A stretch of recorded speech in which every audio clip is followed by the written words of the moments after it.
বিচৰাখিনি নোপোৱাৰ যন্ত্ৰণা। হয়, বুকুত হেঁচা মাৰি ধৰে, কিন্তু বুজাব নোৱাৰে।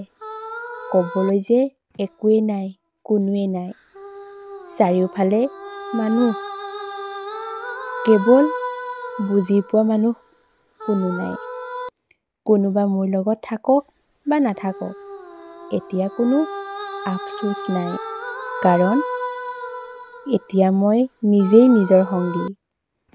আপুনি যদি অকলশৰীয়া অনুভৱ কৰিছে, তেতিয়াহ'লে আপুনিও নিজে নিজক সংগ দিয়ক, নিজেই নিজৰ সাৰথি হওক, য'ত এৰি থৈ যোৱাৰ ভয় নাথাকে, য'ত প্ৰবঞ্চনা কৰাৰ আকাংক্ষা নাথাকে। সজাব খোজোতেই যেন ভাঙি যায় সপোনবোৰ, এইবাবে চাগে সপোনৰ প্ৰজাতি সাজিবলৈ কষ্ট হয়। কেতিয়াবা আনৰ কথাবোৰ শুনি শুনি বিৰক্তি লাগে, যেতিয়া নিজৰ কথাবোৰ শুনিবলৈ কোনো নাথাকে। সদায় আনক সংগ দিও ভাগৰ লাগে, যেতিয়া নিজৰ সংগ হ'বলৈ কোনো নাথাকে।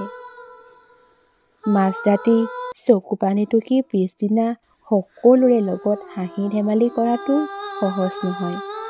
যান্ত্ৰিকতাৰ মাজত নিজক বিচাৰি হাবাথুৰি খোৱাটো ইমান সহজ নহয়।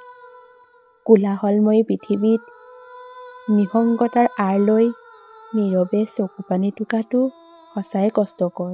যিখিনি সময়ত কোনোবাই কাষত থকাটো বিচাৰে, সেইখিনি সময়ত চোন সকলো আঁতৰি গৈছে।